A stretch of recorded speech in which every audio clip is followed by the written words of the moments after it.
হে দুনিয়ার বান্দা বান্দিরা, আমি রব্বুল আলামিন আল্লাহ পাক তোমাদেরকে বলবো, অবশ্যই তোমরা আমার প্রশংসা করো। যে রব আমি আল্লাহ, এই দুনিয়া এবং আসমান এই দুটোকে আমি আল্লাহ সৃষ্টি করেছি। একবার জোরে বলুন। সেই জন্য আমরা প্রশংসা করলাম। হে তরুণেরা, যুবকেরা, হে আমার মুরব্বিয়ানেরা, মহান আল্লাহ পাক আল্লাহ তাআলা কোরআনের অন্যর্থ আরো আল্লাহ জানিয়েছেন। তোমরা কেন তোমার শুকরিয়া আদায় করবে না? আমি রব্বুল আলামিন আল্লাহ পাক আল্লাহ তাআলা জানিয়ে দিলাম, ওয়াবানাইনা ফাওকাকুম সাবআন শিদাদা। ও দুনিয়ার বান্দা বান্দিরা, দেখো দুনিয়ার কোনো বিজ্ঞান পারে না, দুনিয়ার কোনো জ্ঞানী সমাজ পারে না, দুনিয়ার কোনো শিক্ষিত সমাজ পারে না। আমি রব্বুল আলামিন আল্লাহ পাক আল্লাহ তাআলা তোমাদের মাথার উপরে ছাদ হিসাবে আমি আল্লাহ একটা নয় দুটো নয় 7টি শক্ত ছাদ আমি আল্লাহ বানিয়ে দিয়েছি। আমাদের মাথার উপরে 7টি আসমান আমার আল্লাহ আমাদেরকে দিয়েছে। হে দুনিয়ার মুসলমান, কেন আমরা আল্লাহ পাকের শুকর আদায় করব? মহান আল্লাহ পাক আল্লাহ তাআলা জানিয়ে দিন, হে দুনিয়ার বান্দা বান্দিরা মনে রাখো, আমি রব্বুল আলামিন আল্লাহ পাক আল্লাহ তাআলা তোমাদেরকে জানিয়ে দিলাম, আল্লাহু হুয়া খায়রুর রাযিকিন। ও দুনিয়ার বান্দা বান্দিরা, আমি রব্বুল আলামিন আল্লাহ পাক আল্লাহ তাআলা তোমাদের দুনিয়াতে আমি আল্লাহ তোমাদের জন্য রিজিক দান করেছি। কি আমাদের আছে? এই আসমান জমিন আল্লাহর, মাথার উপরে ছাদ মহান আল্লাহর। আল্লাহ বলছে দুনিয়াতে তোমাদের রিজিক দিয়েছি আমি আল্লাহ। আমরা খালি রিজিক মনে করি খাওয়া, রিজিক খালি মনে করি ভাত খাওয়া, রুটি খাওয়া বা ইত্যাদি খাবার খাওয়া, খালি রিজিক না। রিজিকের আবিধানিক অর্থ তা নয়। যা কিছু মানুষের জন্য প্রয়োজনীয়, যা কিছু মহান আল্লাহ পাক আমাদেরকে দান করেছেন, সবটুকুই হলো আল্লাহর দেওয়া রিজিক। একবার জোরে বলুন সুবহানাল্লাহ। কোরআন শরীফে আল্লাহ আরেক জায়গায় বলেছেন, ওমা মিন দাব্বাতিন ফিল আরদি ইল্লা আলাল্লাহি রিজকুহা। দুনিয়ার মানুষ আমি আল্লাহ, পৃথিবীর যত কিছু রিজিক সব আমি আল্লাহ তোমাদেরকে দিয়ে থাকি। একবার জোরে বলুন সুবহানাল্লাহ। তো সব কিছুই মহান আল্লাহর দেওয়া। পৃথিবীতে পাওয়ার কার, ক্ষমতা কার? আমরা আমাদের পাওয়ার, আমাদের ক্ষমতা দেখাই। কিন্তু মনে রাখতে হবে, এই পৃথিবীটা আপনার জন্য চিরস্থায়ী নয়। পৃথিবীটা আমাদের জন্য চিরস্থায়ী, কারুর জন্য চিরস্থায়ী নয়। মহান আল্লাহ কোরআন পাকেই আমাদেরকে বললেন, আল্লাযী খালাকাল মাউতা ওয়াল হায়াতা লিয়াবলুয়াকুম আইয়ুকুম আহসানু আমালা। ও দুনিয়ার বান্দা বান্দিরা মনে রাখো, আমি রব্বুল আলামিন আল্লাহ পাক আল্লাহ তাআলা জানিয়ে দিলাম, একদিনে তোমাদেরকে মৃত্যু বরণ করতে হবে। মৃত্যু তোমাদের জন্য অনিবার্য। মৃত্যু থেকে তোমরা কেউ রেহাই পাবে না। আমরা যদি মনে করি মৃত্যু থেকে রেহাই পাওয়ার জন্য আমরা শক্ত একটি জায়গার ব্যবস্থা করব, যেখানে মালাকুল মাউত আজরাইল আলাইহিস সালাম ঢুকতে পারবে না, এই রকম জায়গা অবস্থান করলেও আপনার ঈমান, আপনার ইয়াকিন, আপনার বিশ্বাস কি বলে? সম্ভব? সম্ভব? সম্ভব নয়। মহান আল্লাহ পাক তাকে এমন পাওয়ার, এমন ক্ষমতা আল্লাহ তার এই হিকমত দিয়েছে, আপনি যে স্থানেই আপনি আপনার স্থান রাখেন না কেন, মহান আল্লাহ সেখান থেকে আপনার রূহ কবজ করার ক্ষমতা রাখেন। তাহলে মৌত থেকেও আমাদের রেহাই পাওয়ার সুযোগ নাই। দুনিয়াতে আমাদেরকে মহান আল্লাহ সব কিছু দিয়েছেন, মাথার উপরে ছাদ দিয়েছেন, এই দুনিয়া দিয়েছেন, আসমান দিয়েছেন, রিজিক দিয়েছেন আল্লাহ। তারপরে মহান আল্লাহ আমাদেরকে স্মরণ করাচ্ছে, বান্দা কুল্লু নাফসিন যায়িকাতুল মাউত, প্রতিটা নফসের একদিন না একদিন মৃত্যুর স্বাদ গ্রহণ করতেই হবে। কেউ এই মৃত্যু থেকে পলায়ন করার সুযোগ পাবে না। ডেভেলপ কি হয়েছে, মৃত্যুর কতটা আমরা মৃত্যুকে কতটা পাতেহ করে চলতে পেরেছি, এটা ভাবার বিষয় রয়েছে। আসলে আমাদের সাধারণ নলেজ, সাধারণ নসিহাত, ওয়াজ এইরকমভাবে আমাদের কানে পৌঁছেছে, কিছু হোক না হোক ইমানটা নিয়ে মরতে পারলেই জান্নাতে একদিন চলে যাব। কথা ঠিক না ভুল?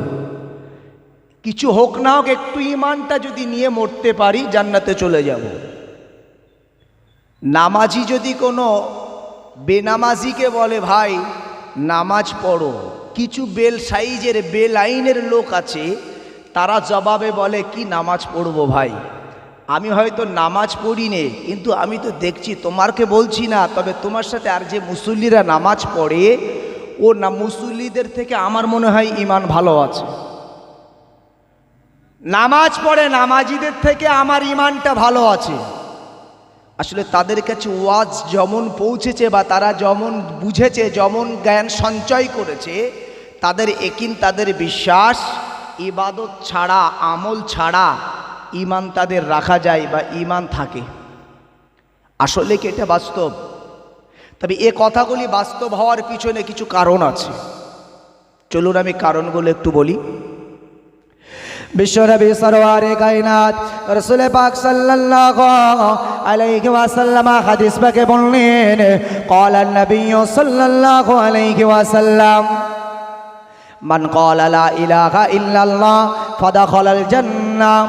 রাসূল পাক সাল্লাল্লাহু আলাইহি ওয়াসাল্লাম বললেন, ও দুনিয়ার উম্মত উম্মতিরা, তোমরা যদি জবানে একবার ঈমানের কালেমাটা পড়ে নাও, একবার যদি একত্ববাদের স্বীকার করো, একবার যদি শাহাদাতের পানি পড়ে নাও, একবার যদি লা ইলাহা ইল্লাল্লাহ পড়ে নাও, আল্লাহ ছাড়া পৃথিবীতে কোনো স্রষ্টা নাই, আল্লাহ ছাড়া পৃথিবীতে কোনো মাবুদ নাই, ও দুনিয়ার উম্মত উম্মতিরা, তোমরা প্রবেশ করবে আল্লাহ পাকের দয়ার জান্নাতে।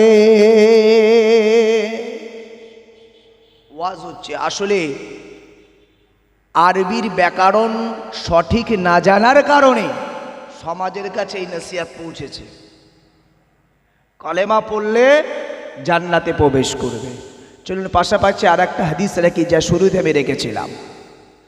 قال النبي صلى الله عليه وسلم قال معاذ لبيك رسول الله قال معاذ لبيك رسول الله قال معاذ لبيك رسول الله।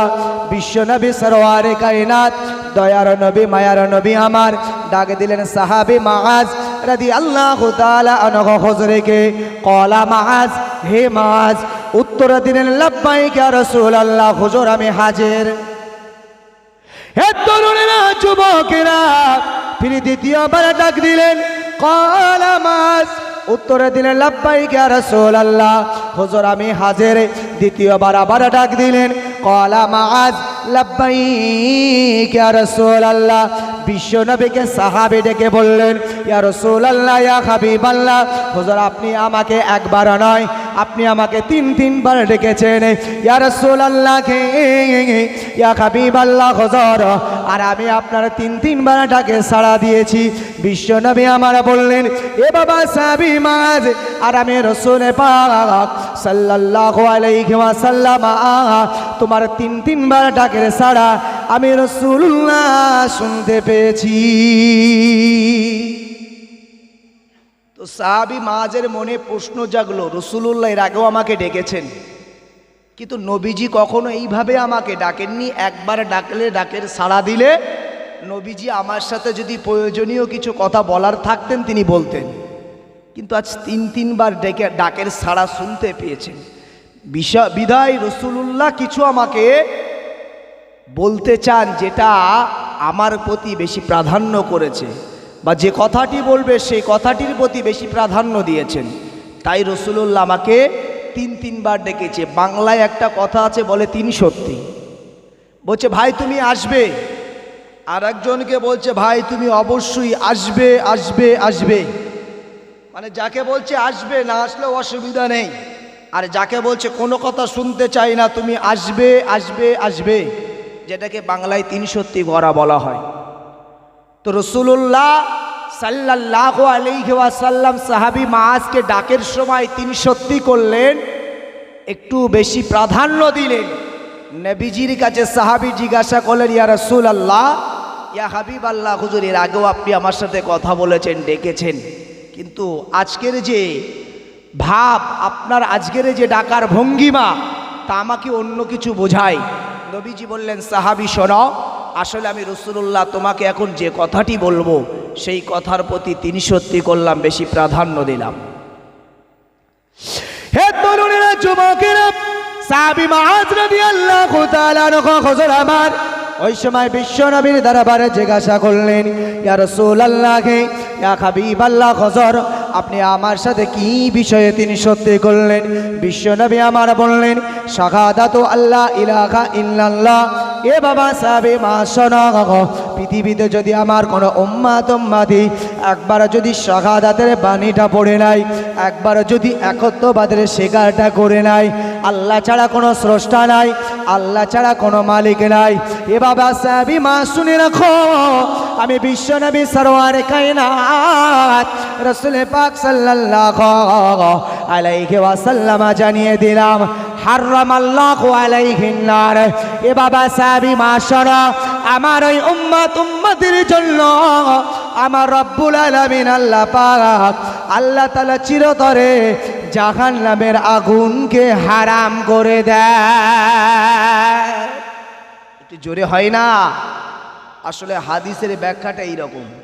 যদি আলোচনা আমি এই পর্যন্ত করি, আপনি এতটুকুই বুঝে আপনি বলবেন নামাজের দরকার নেই, রোজার দরকার নেই, আর কোনো ইবাদতের দরকার নেই, কলেমা পড়লে জাহান্নামের আগুন হারাম সার্টিফিকেট পেয়ে গেছি যখন, রাতের বেলা শুয়ে শুয়ে অথবা কাজকর্ম করব, সকালবেলা সন্ধ্যাবেলা রাতের বেলা একবার করে কলেমা পড়ে নেব, জান্নাত অর্জন হয়ে যাবে। আর আগের হাদিসটাই ছিল, মান ক্বালা লা ইলাহা ইল্লাল্লাহ ফাদাখালাল জান্নাহ। দেখুন, দাখালা ইয়াদখুলু মানে প্রবেশ করা। আল্লাহ এখানে আর একটা শব্দ, নবী আর একটা শব্দ আগে দিলেন, ফা দাখালাল। ফা দিয়ে রাসূলুল্লাহ কিছু বুঝিয়েছেন। বিশ্বনবী বললেন, লা ইলাহা ইল্লাল্লাহ, ফা, এই কলেমার দায়িত্ব, ফা দিয়ে দায়িত্বকে বোঝানো হয়েছে। কলেমার যিনি দায়িত্ব আদায় করবে ওই মানুষটা যাবে আল্লাহর জান্নাতে। বলুন সুবহানাল্লাহ। কলেমার দায়িত্বটা কি? আমরা পরের হাদিস দিয়ে কলেমার দায়িত্বটা রাসূলুল্লাহ থেকে আমরা ব্যাখ্যাটা নেব। হে তরুণেরা, যুবকেরা, বিশ্বনবী সরওয়ারে কায়নাত রাসূল পাক সাল্লাল্লাহু আলাইহি ওয়াসাল্লামের দরবারে সাহাবী মুআজ রাদিয়াল্লাহু তাআলা আনহু হুজুর প্রশ্ন করলেন, ইয়া রাসূলুল্লাহ, ইয়া হাবিবাল্লাহ হুজুর, এবার আমি সাহাবী মুআজ আপনার কাছে আমার জিজ্ঞাসা, আপনার কাছে আমার প্রশ্ন, হুজুর একবার বলুন, ইয়া রাসূলুল্লাহ, ইয়া হাবিবাল্লাহ হুজুর, পৃথিবীতে কোনো আপনার উম্মতি আল্লাহর কোনো বান্দা বান্দি তারা দুনিয়াতে নামাজ পড়বে না, ও রোজা রাখবে না, আল্লাহ আওকাত দিলে হজ করবে না, আল্লাহ আওকাত দিলে যাকাত দেবে না, ইয়া রাসূলুল্লাহ, ইয়া হাবিবাল্লাহ, সমাজের মানুষের সাথে ভালো ব্যবহার করবে না, গরিবের প্রতি ইহসান করবে না, ছোটদের প্রতি স্নেহ করবে না, বড়দের প্রতি সম্মান প্রদান করবে না, ইয়া রাসূলুল্লাহ, ইয়া হাবিবাল্লাহ হুজুর, কিন্তু ওই মানুষটার ভিতরে কলেমা থাকবে। আপনার এই হাদিসের ব্যাখ্যা অনুযায়ী ওই মানুষটা তো জান্নাতে চলে যাবে। বিশ্বনবী আমার বললেন, এ বাবা সাহাবী মুআজ, তোমার এই উত্তরের জবাব দেওয়ার আগে আমি রাসূল পাক সাল্লাল্লাহু আলাইহি ওয়াসাল্লাম তোমার কাছে বাবা প্রশ্ন করব, একবার বলো, হে বাবা সাহাবী মুআজ, তুমি কি বিবাহ শাদী করেছো? বিয়ে করেছো? ইয়া রাসূলুল্লাহ, ইয়া হাবিবাল্লাহ হুজুর, জি হুজুর, আমি বিয়ে করেছি। নবীজি জিজ্ঞাসা করলেন, বাবা সাহাবী মুআজ একবার বলো, আমি বিশ্ব নবী জিজ্ঞাসা করি, হে বাবা সাহাবী মুআজ, যখন তুমি তোমার স্ত্রীকে বিবাহ করতে গিয়েছিলে, বিবাহর কিন্তু মূল বিষয় দুটো। মনে করুন খানা শাদী হলো না, খাওয়া দাওয়া হলো না, ভাই আমার দোস্ত আমার, বিয়েতে দোয়া হলো না, খুতবা হলো না, কোনো অ্যারেঞ্জমেন্ট হলো না, খালি ইজাবার কবল হলো। বিশ্বনবী সরওয়ারে কায়নাত রাসূল পাক সাল্লাল্লাহু আলাইহি ওয়াসাল্লাম তিনি বলেছেন, ইজাবার কবুলের মধ্যে বিবাহ জায়েজ। ইজাব মানে প্রস্তাব দেওয়া, কবুল মানে গ্রহণ করা। ছেলের পক্ষ থেকে প্রস্তাব যায়, অমুক গ্রামের ছেলে, অমুকের ছেলে অমুক এত টাকা দেনমোহর ধার যে তোমার সাথে বিবাহ করতে আসিয়াছে। মেয়ে তুমি বলো, মেয়ে বলে আলহামদুলিল্লাহ আমি কবুল করলাম। তাহলে ছেলের পক্ষ থেকে এটা গেল প্রস্তাব যে তার বাড়ি কোথায়, তার নাম কি, তার বাপের নাম কি, কত টাকা মোহরানা করা হয়েছে, এইটুকু কথা হলো প্রস্তাব। আর মেয়ে আলহামদুলিল্লাহ আমি কবুল করলাম, অথবা আমি কবুল মানে গ্রহণ করা, কবুল মানে গ্রহণ। বিয়ের আসলে মূল বিষয় দুটো, তবে আমরা যে বিষয়গুলি আপনার খুতবা অর্থাৎ বক্তৃতা আমরা দোয়া করি, অবশ্যই রসুল বলেছেন আত-তাকদীরু লা ইয়ারুদ্দু ইল্লা বিদ-দুআ। না হে আমার উম্মাত উম্মতি, মনে রাখো তোমাদের তকদিরে ভালো মন্দ আল্লাহ লিপিবদ্ধ করেছেন, কিন্তু তোমাদের ওই খারাপটা, তোমাদের ওই ভালো মন্দটা তোমাদের তকদিরি থেকে পরিবর্তন হয় না। যদি হয় ইল্লা বিদ-দুআ, দুয়ার ওসিলায় হয়। ওই জন্য আমরা দুয়ার একটা প্রাধান্য দিই। আল্লাহ ওদের সংসার জীবনে শান্তি দেন, ওদের সংসার জীবনে যেন কোনো মানুষ শয়তান, জিন শয়তান, বিভিন্ন শয়তানের কবল থেকে আপনি হেফাজত করুন।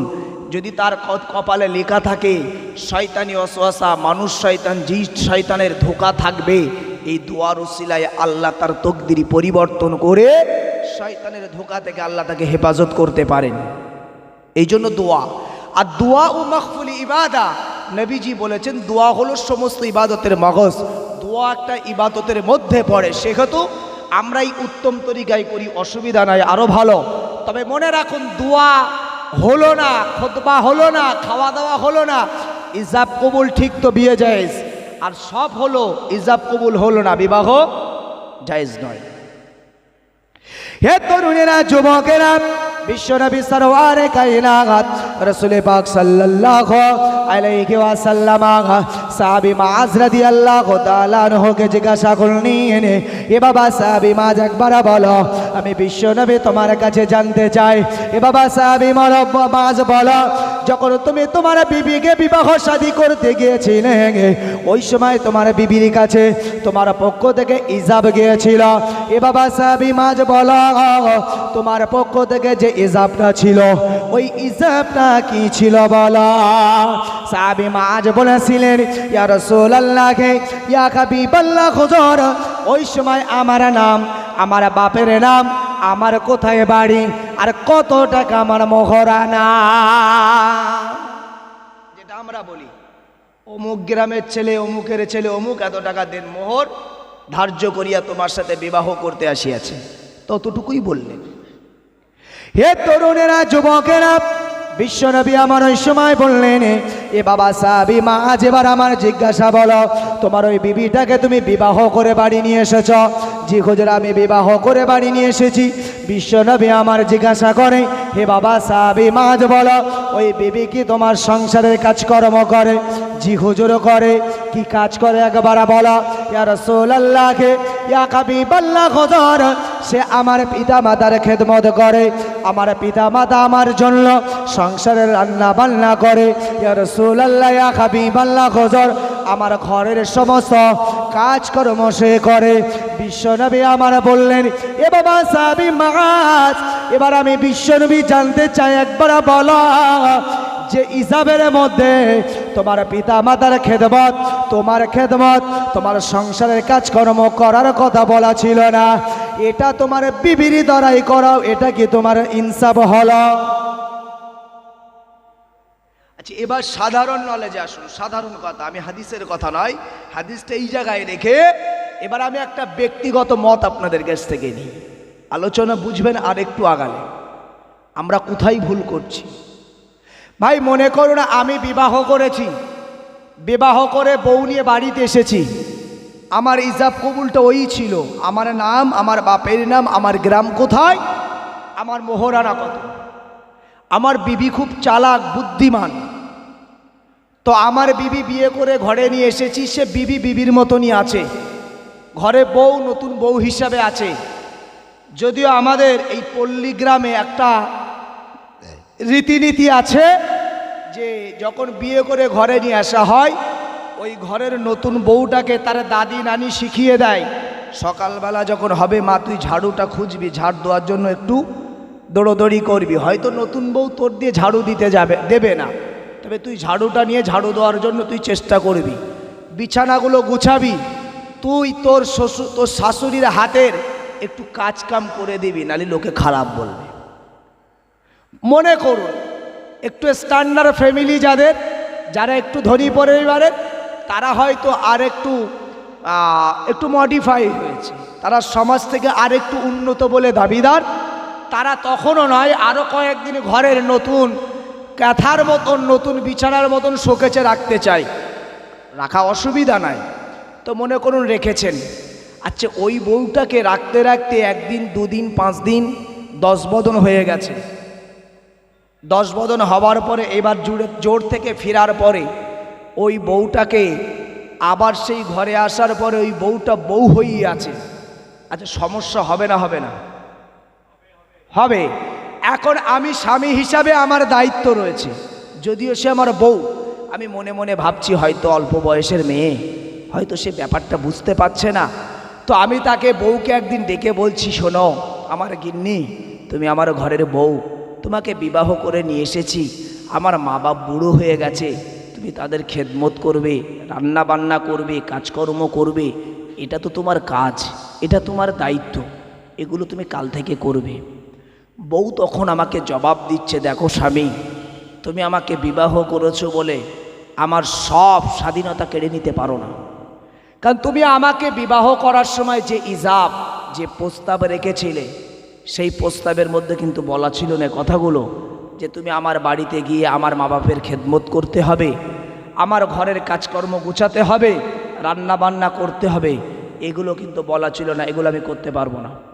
আচ্ছা যদি মেয়েটা বা বউটা যদি বলে ফেলে, খুব ভুল কথা কি বলেছে, কিছুটা হলেও তো সত্য কথা, কিছুটা হলেও সত্য কথা, তবে এখানে মেয়েদের খুশি হওয়ার কিছু নেই। এই রকম যদি মেয়েরা করে, স্বামীদের কাছেও দাওয়াই আছে, স্বামীদের কাছেও দাওয়াই আছে। চলুন আমিও দাওয়াই দিচ্ছি না, জাস্ট মূল যে কথাটি বোঝানোর। আচ্ছা এইভাবে যদি আমার ঘরের বউটা এইভাবে 10 দিন, 20 দিন, 1 মাস কাটায়, তার